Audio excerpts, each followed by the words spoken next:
আসসালামু আলাইকুম রহমতুল্লাহ বারকাতু। প্রিয় ভাইয়েরা, অনেক সময় আমাদের কোনো কারণবশত বাসায় নামাজ পড়তে হয়। এমনি তো পুরুষ মানুষদের জন্য মসজিদে গিয়ে জামাতে নামাজ পড়াটা উত্তম, কিন্তু কোনো কারণবশত যদি কোনো দিন বাসায় নামাজ পড়তে হয়, তখন আমাদের মনে প্রশ্ন হয়, যদি আমরা বাসায় নামাজ পড়তেছি তাহলে কি আমরা স্বামী স্ত্রী একসঙ্গে জামাতে নামাজ পড়তে পারবো?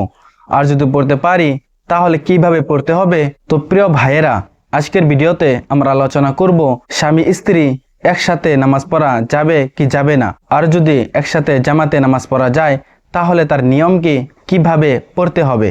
যদি কোনোদিন কোনো কারণবশত বাসায় নামাজ পড়তে হয় তাহলে স্বামী স্ত্রী একসঙ্গে জামাতে নামাজ পড়তে পারবে, কিন্তু তার নিয়মটা একটু আলাদা।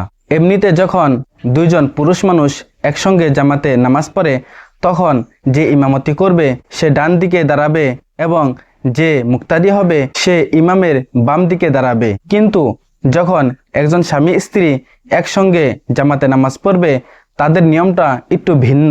যেমনভাবে স্বামী স্ত্রী একসাথে নামাজ পড়ার জন্য একটি জায়নামাজ চলবে না, দুইটি জায়নামাজ লাগবে। একটি জায়নামাজের সামনে অন্য একটি জায়নামাজ রাখতে হবে এবং স্বামী সামনের জায়নামাজে দাঁড়াবে আর স্ত্রী পিছনের জায়নামাজে দাঁড়াবে এবং স্বামী ইমামতি করবে। আমরা অনেক সময় সোশ্যাল মিডিয়াতে দেখি যে স্বামী স্ত্রী একসঙ্গে দাঁড়িয়ে নামাজ পড়তেছে। একসঙ্গে দাঁড়িয়ে নামাজ পড়লে আমাদের কখনোই নামাজ হবে না। স্বামী স্ত্রী জামাতে নামাজ পড়ার জন্য স্বামী সামনে দাঁড়াবে এবং স্ত্রী স্বামীর পিছনে দাঁড়াবে। এটাই হলো সহি নিয়ম। আশা করি আপনারা সবাই ভালো করে বুঝতে পারছেন। প্রিয় ভাই ও বোনেরা, আপনারাও যদি এরকম কোনো প্রশ্ন করতে চান তাহলে ভিডিওর কমেন্টে আপনার প্রশ্ন লিখে যান। ইনশাআল্লাহ পরের ভিডিওতে আপনার প্রশ্নের উত্তর দেওয়া হবে কোরআন এবং হাদিসের আলোতে। আসসালামু আলাইকুম।